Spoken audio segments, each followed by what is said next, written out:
देखिए, दिनीशा history classes में आपका फिर से स्वागत है। आज हम पढ़ रहे हैं महाराणा प्रताप और हल्दी घाटी के युद्ध का सेकंड भाग पढ़ने जा रहे हैं। तो इसको हम बिंदुओं में पढ़ेंगे, क्रमवार बिंदुओं में पढ़ेंगे, ताकि आप लोगों को भी समझने में सहूलियत महसूस हो सके। तो इसी क्रम में हम देखिए पढ़ रहे हैं हल्दी घाटी का युद्ध।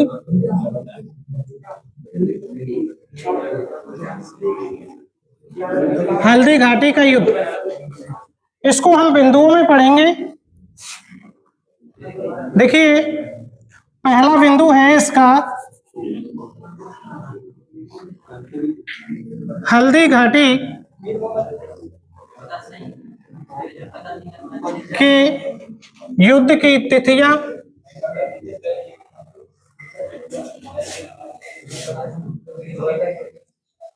वह योजना। दूसरा बिंदु है हल्दी घाटी के युद्ध का नामकरण।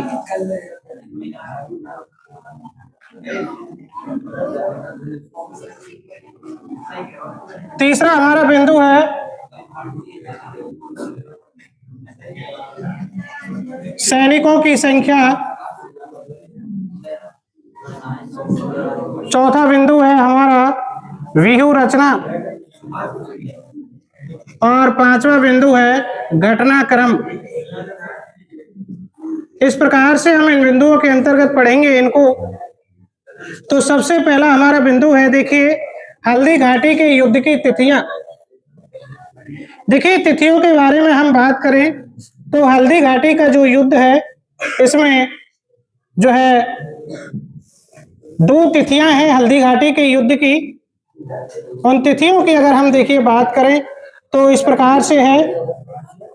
एक तिथि जो है 18 जून है, 18 जून 1576 ये तिथि है इसकी।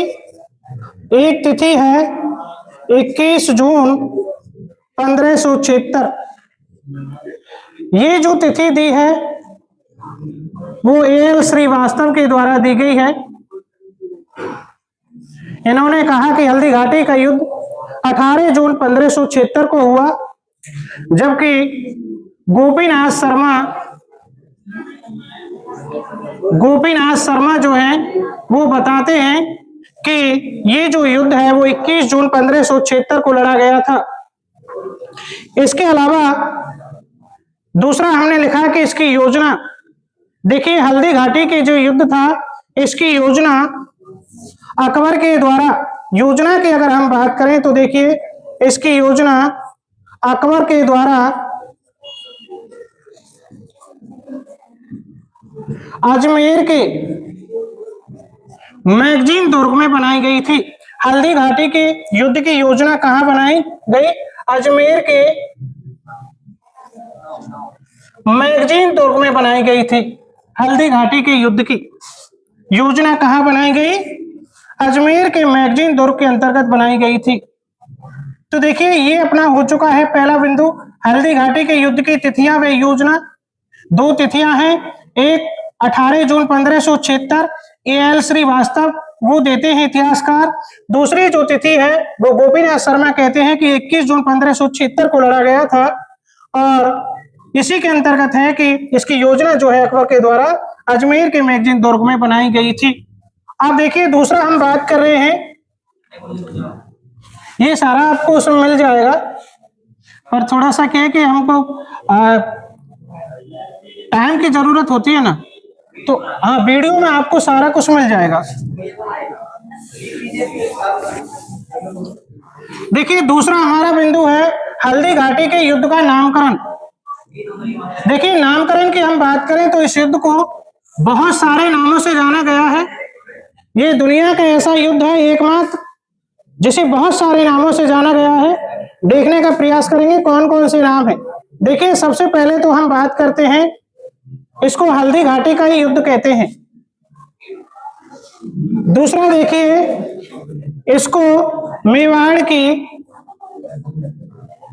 थर्मोपल्ली कहा गया।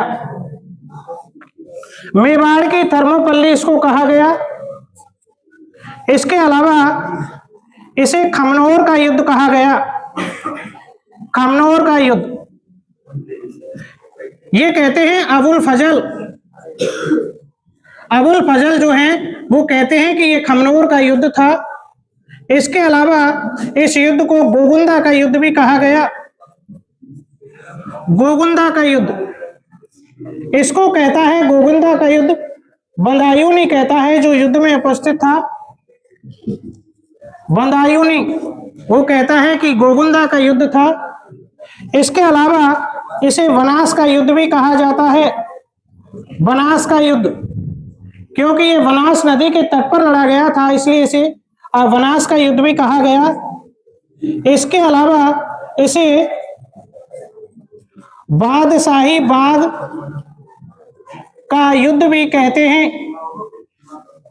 ये कहने वाले हैं एल श्रीवास्तव कहते हैं कि ये बादशाही बाग का युद्ध था। और इसके अलावा इसे हाथियों का युद्ध भी कहा गया है। हाथियों का युद्ध भी इसे कहा गया है, क्योंकि इसमें दोनों तरफ से बहुत सारे जो हाथी थे उन्होंने भाग लिया था इस युद्ध के अंतर्गत। तो इस प्रकार से देखिए इसे हल्दी घाटी, मेवाड़ की थर्मोपल्ली जैसे बहुत सारे नामों से जाना गया है। अब एक एक को हम करके देख लेते हैं कि देखिए हल्दी घाटी जो है वो है कहां पर। देखिए फिलहाल राजस्थान के राजसमंद जिले में है। और देखिए ये हल्दी घाटी जो है ये खमनोर और गोगुंदा, खमनोर और गोगुंदा के मध्य एक तंग दर्रा है और यह बनास नदी के तट पर है, यानी बनास के तट पर खमनोर और गोगुंदा के मध्य बनास नदी के तट पर स्थित है। ये हल्दी घाटी का जो युद्ध है, हल्दी घाटी का जो स्थान है, ये हल्दी घाटी क्यों कहते हैं इस स्थान को, क्योंकि यहाँ की जो मिट्टी है वो हल्दी के समान पीली दिखाई देती है। इस कारण इस समूचे क्षेत्र को हल्दी घाटी कहा गया, यानी पीली मिट्टी होने के कारण इस स्थान को ये नाम दिया गया है। मिट्टी पीली होने के कारण, पीली मिट्टी है यहाँ की, इस कारण इसको कहा गया हल्दी घाटी का। और इसके अलावा देखिए इसको कहा गया मेवाड़ की थर्मोपल्ली। मेवाड़ की थर्मोपल्ली भी इसे कहा जाता है। क्यों कहा जाता है, समझने की वाली बात है कि ये थर्मोपल्ली जो शब्द है वो ग्रीस से लिया गया है, यूनान से लिया गया है ये जो शब्द है। क्योंकि ये जो शब्द है, देखिए मेवाड़ की थर्मोपल्ली क्यों कहा गया इसे, देखिए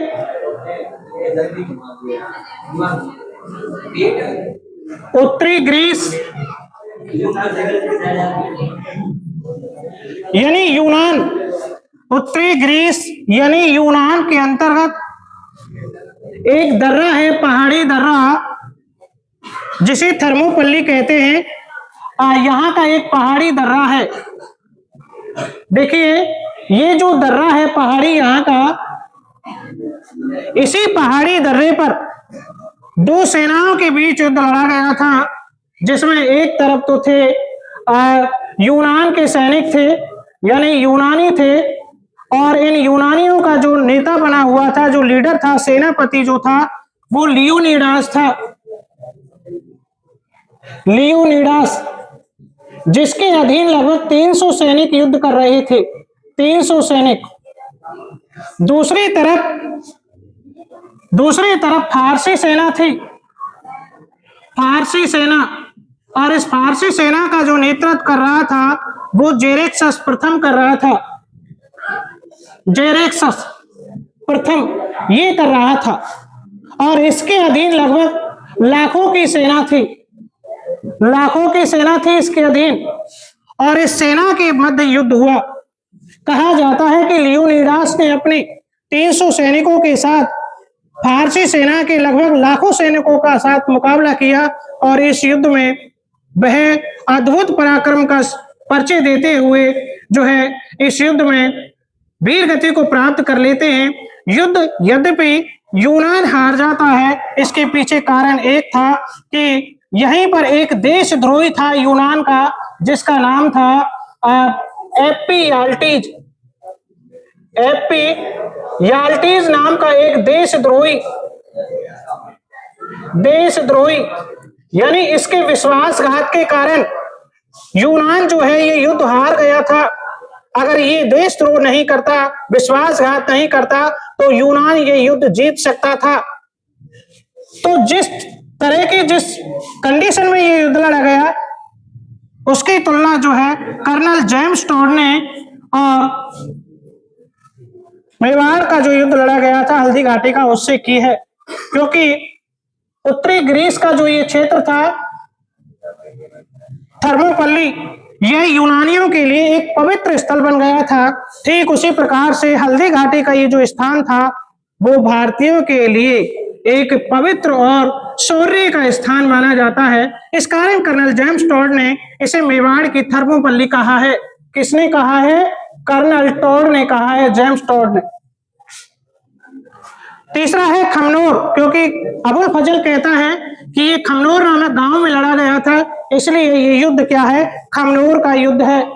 इसके अलावा बंदायूं ने, जो कि एक इतिहासकार भी था, वह इस युद्ध में लड़ने के लिए इसलिए आया था क्योंकि उसे गाजी की उपाधि धारण करनी थी। गाजी की उपाधि धारण करनी थी उसे, इसलिए वो इस युद्ध में लड़ने के लिए आया था। जो उपस्थित था इस युद्ध में, वो कहता है कि गोगुंदा नामक स्थान पर युद्ध लड़ा गया था। इसके अलावा इस हल्दी घाटी के युद्ध को बनास का युद्ध भी कहते हैं। उनका कहना है कि बनास नदी के तट पर लड़ा गया था, इसलिए इसे बनास का युद्ध कहा गया। ये श्रीवास्तव कहते हैं कि ये जो युद्ध है बादशाही बाग नामक स्थान पर लड़ा गया, इसलिए इसे बादशाही बाग का युद्ध भी कहते हैं। और हाथियों का युद्ध, इस युद्ध में देखिए दोनों तरफ से बहुत सारे हाथियों ने भाग लिया था। देखिए राणा प्रताप के, यानी प्रताप के जो हाथी थे, प्रताप की तरफ से लिया था लूना और रामप्रसाद प्रमुख हाथी थे। जबकि मुगलों के जो हाथी थे, यानी मानसिंह मुगलों के जो हाथी थे, देखिए कौन कौन से थे मुगलों के हाथी। उसमें देखिए गजमुक्ता, गजराज, रण समंदर और मानसिंह का जो हाथी था उसका नाम था मर्दाना। ये मर्दाना जो हाथी था ये किसका था? मानसिंह का था। मानसिंह बैठ करके इस पर युद्ध कर रहा था। देखिए, तो इस प्रकार से इस युद्ध को हाथियों का युद्ध भी कहा जाता है। तो खास बात यह है कि मानसिंह ने मर्दाना नामक हाथी पर बैठकर हल्दी घाटी के युद्ध का संचालन किया था। दूसरी तरफ खास बात यह है कि इस युद्ध में प्रताप का हाथी था रामप्रसाद, जिसने मुगलों के 13 हाथियों को मारा था। इसके अलावा रामप्रसाद युद्ध के दौरान जब भयंकर युद्ध चल रहा था तो प्रताप का रामप्रसाद हाथी मुगलों के हाथ लग जाता है और अकबर इस रामप्रसाद का नाम बदल करके पीर प्रसाद कर देता है। पीर प्रसाद कर देता है। तो यहां से भी बहुत बार जो है क्वेश्चन पूछ लिए गए हैं। तो इस प्रकार से ये तो हो गया नामकरण। अब थोड़ी सैनिकों की हम संख्या देख लेते हैं। सैनिकों की संख्या देख लेते हैं कि किस प्रकार से जो है सैनिकों की संख्या रही, दोनों के बीच सैनिकों की जो है संख्या रही थी। तो उसको भी हम देखेंगे कि क्या अनुपात रहा था इस हल्दी घाटी के युद्ध में। उस अनुपात को हम यहाँ पर देखेंगे। देखिए तो किस प्रकार का ये अनुपात रहा था। अरे इस वाले से किस प्रकार का जो है वो अनुपात रहा था, वो अनुपात हम देखेंगे यहाँ पर।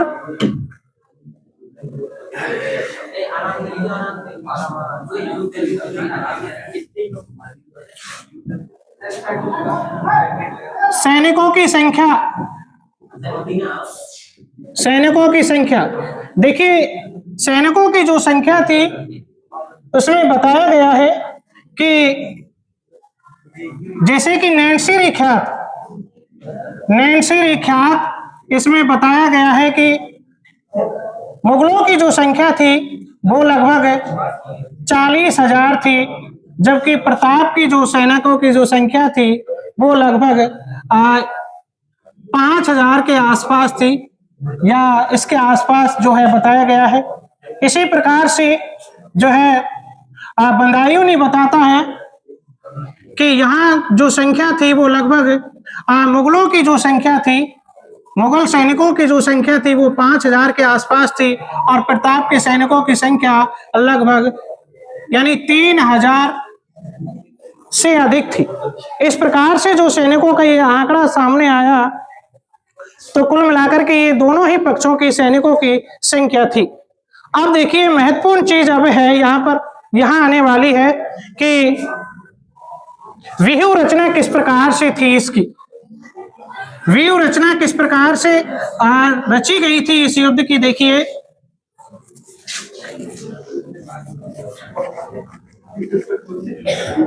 व्यूह रचना किस प्रकार से रखी गई थी। हल्दी घाटी के युद्ध की व्यूह रचना, देखिए दोनों पक्षों की अगर हम बात करें तो देखिए इधर हम प्रताप का पक्ष लेते हैं, प्रताप का पक्ष, और इधर देखिए मुगल पक्ष है, इधर मुगल पक्ष है। देखिए प्रताप का सेनापति, यहां पर हम सेनापति की बात कर रहे हैं। प्रताप का जो सेनापति था उसका नाम था हकीम खां सूर। हकीम खां सूर जो है वो प्रताप का सेनापति था और मुगल जो सेनापति था उसका नाम था मान सिंह। ये मुगल सेनापति था मान सिंह जो है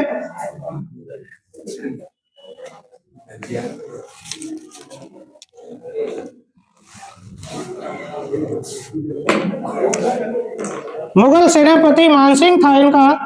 तो देखिए इसके अलावा और कौन थे इसके साथ, देखिए इसके पक्ष में कौन कौन से जो महान सेनापति थे, सैनिक थे।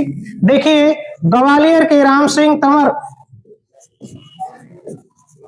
ग्वालियर के राम सिंह तंवर, भीम सिंह डोडिया, भीम सिंह डोडिया, इसके अलावा मान सिंह सोनगरा, मान सिंह सोनगरा, झालामान, झाला बीदा, इसके अलावा देखिए भामाशाह और इनके भाई ताराचंद, ये महत्वपूर्ण थे जिन्होंने प्रताप की तरफ से युद्ध में भाग लिया था। दूसरी तरफ हम बात करें, देखिए मानसिंह की हम बात करें तो इसके व्यूह रचना में हम देखेंगे कि मानसिंह जो है इसमें देखिए एक होता था हरावल, हरावल दस्ता। देखिए अग्रिम जो पंक्ति होती थी ना, अग्रिम पंक्ति उसे कहा गया है हरावल दस्ता। मानसिंह का जो हरावल दस्ता था, इस हरावल दस्ते का नेतृत्व कर रहा था सैयद हासिम। देखिए यह हरावल दस्ते का क्या कर रहा था, नेतृत्व कर रहा था हरावल दस्ते का। और इसके अधीन देखिए 80 योद्धा थे, 80 योद्धा थे इसके अधीन। किसके? सैयद हासिम के अधीन। इसको कवर करने के लिए देखिए, इसको मदद करने के लिए एक और दस्ता था, इसके पीछे एक और दस्ता, दो और दस्ते थे, दो दस्ते, जिसका एक का नेतृत्व कर रहा था जगन्नाथ, जगन्नाथ कछवाहा। ये कर रहा था जो मानसिंह का चाचा था, ये मानसिंह का चाचा, ये जगन्नाथ कछवाहा। दूसरी तरफ देखिए सैयद अहमद, इधर सैयद अहमद जो है ये था सैयद अहमद, इसको सहायता देने के लिए। इसके अलावा और देखिए बदायूंनी जो था वो यही था, बदायूंनी इसमें युद्ध में भाग लेने के लिए आया था बदायूंनी। इसके अलावा देखिए मानसिंह जो है वो कहां था, मानसिंह मध्य में था, मध्य भाग में मानसिंह था। इसके अलावा देखिए इस मध्य भाग में और कौन कौन से थे, यानी और कौन मानसिंह की जो है वो सहायता कौन कौन कर रहे थे, जिसमें देखिए माधो सिंह थे, माधो सिंह वो इसके अंतर्गत थे। इसके अलावा बहुत सारे जो है राजपूत थे, वो भी इनका जो है सहायता कर रहे थे। और अंतिम जो भाग था, यानी मानसिंह के बाद जो भाग था, पिछला जो भाग था सेना का, मुगलों की सेना का, उसे कहा गया चंदावल, यानी सेना का पिछला जो भाग होता है उसे चंदावल कहा जाता है। और चंदावल का जो नेतृत्व है वो मेहतर खां कर रहा था, मेहतर खां ये चंदावल का नेतृत्व कर रहा था। तो इस प्रकार से देखिए ये व्यू रचना थी इनकी। और हकीम खां सूर जो है ये अग्रिम दस्ते का, हरावल दस्ते का सेनापति था महाराणा प्रताप का। और देखिए इस प्रकार से सेना का जमावड़ा था। अब देखिए कि राणा प्रताप, अब देखिए ये तो व्यू रचना हो गई है, अब पढ़ेंगे घटनाक्रम किस प्रकार से होता है। घटनाक्रम किस प्रकार से होता है कि राणा प्रताप अपने हरावल दस्ते को लेकर के जो हकीम खां सूर के नेतृत्व में था, अचानक से देखिए आक्रमण करते हैं। लेकिन इससे पहले थोड़ा सा हम ये देखेंगे कि जो है मानसिंह ने मोलेला नामक गांव में अपनी सेना का पड़ाव डाल रखा था और प्रताप ने लोही सिंह नामक गांव में अपना पड़ाव डाल रखा था। वहां से जब आते ही, और दोनों ही पड़ावों के बीच लगभग 6 से 7 किलोमीटर की दूरी थी। इसके बाद ये आते हैं, व्यू रचना जमाते हैं और अचानक से देखिए आकर के महाराणा प्रताप और उसका हरावल दस्ते का सेनापति हकीम खां सूर मुगल सेना पर धावा बोल देते हैं। और ये धावा इतना तेज था कि सैयद हासिम जो कि मुगलों के हरावल दस्ते का सेनापति था, वो इस आक्रमण को झेल नहीं सका। और देखिए जगन्नाथ कचवाहा और सैयद अहमद के नेतृत्व में और सैयद हासिम के नेतृत्व में जो सैनिक लड़ रहे थे, ये तितर बितर हो जाते हैं, इनकी हालत खराब हो जाती है। मुगल सेना में भगदड़ मच जाती है। और ये जो सैनिक है मुगल सेना में जब भगदड़ मच जाती है तो ये भाग करके बनास नदी के तट पर पहुंच जाते हैं, जो लगभग 10 से 12 मील की दूर पर बताए गए हैं कि इतने दूर, लगभग 10 से 12 मील दूर भाग गए थे। मुगल जो सैनिक हैं, मेवाड़ी सैनिकों का प्रहार इतना तीव्र था कि मुगलों की अंतिम रक्षा पंक्ति तहस नहस हो गई और मारे डर के वो बनास के उस तट पर पहुंच गए थे मुगल सैनिक। देखिए और इसी समय होता क्या है कि मेहतर जो खां है वो झूठी अफवाह फैलाता है कि स्वयं बादशाह अकबर इस युद्ध में सम्मिलित होने के लिए आ गए हैं, इसलिए भागने वाले सैनिकों तुम वापस युद्ध भूमि में लौट जाओ। तो मेहतर खां जो है युद्ध का पासा पलटता है। अब देखिए जब दोनों की सेनाएं घमासान युद्ध में लीन थी, तभी राणा प्रताप और मानसिंह एक दूसरे के समक्ष आ जाते हैं और देखिए चुनौती देते हैं। किस प्रकार से देते हैं कि जब राणा प्रताप मानसिंह के समक्ष थे तो राणा प्रताप मानसिंह को कह रहे थे मानो कि तुम्हारे परदादा और हमारे दादा ने मिलकर खानवा के मैदान में एक साथ युद्ध किया, उस मुगलिया सल्तनत को भगाने का प्रयास किया, मगर आज क्या हो गया मानसिंह तुम्हें, जो तुम हमारे सामने दीवार बनकर खड़े हो, हमारे ही खिलाफ लड़ने के लिए तुम यहाँ आए हो। तो प्रताप कहता है कि तुमने हमारे साथ इस प्रकार का साहस किया तो झेलो हमारा भार। तो प्रताप जो है अपने जो है भाले का तेज प्रहार करता है मानसिंह के ऊपर, लेकिन मानसिंह को पहले से ही अंदेशा था, वो प्रताप के भाले के बार को हाथी के होदे में छुप करके बचा गया था। और यद्यपि मानसिंह उसने अपने अगले पंजों को मर्दाना हमें एक घटना घटित होती है कि सूंड में लगी हुई तेज धारदार तलवारों से चेतक के अगले पंजे जख्मी हो जाते हैं। जख्मी होने पर भी चेतक युद्ध लड़ रहा था, लेकिन इस समय चेतक के जो पैर थे वो जवाब दे रहे थे। मानो महाराणा प्रताप अब चेतक से नीचे गिरने वाले हैं, मगर उसी समय महाराणा प्रताप की मदद के लिए आते हैं, क्योंकि महाराणा प्रताप को मुगल सैनिक घेर लेते हैं, घायल हो जाते हैं महाराणा प्रताप। और इसी समय महाराणा की सहायता के लिए देखिए ये झाला बीदा आते हैं महाराणा की सहायता के लिए, महाराणा के राज चिन्हों को धारण करते हैं और राज चिन्हों को धारण करके जो है वो युद्ध का नेतृत्व करते हैं और जो है स्वयं लड़ते हुए वीर गति को प्राप्त हो जाते हैं और महाराणा प्रताप जो है युद्ध भूमि से बाहर निकल जाते हैं। इस प्रकार से झाला बीदा युद्ध का संचालन करते हैं और संचालन करने के पश्चात जो है महाराणा प्रताप युद्ध भूमि से निकल जाते हैं और झाला बीदा युद्ध में मारे जाते हैं और झाला बीदा के मरने के पश्चात ये युद्ध लगभग समाप्त सा हो जाता है।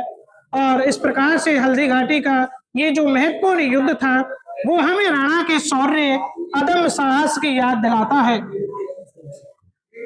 फिलहाल इतना ही, शेष इसका भाग अगले पार्ट में। ठीक है।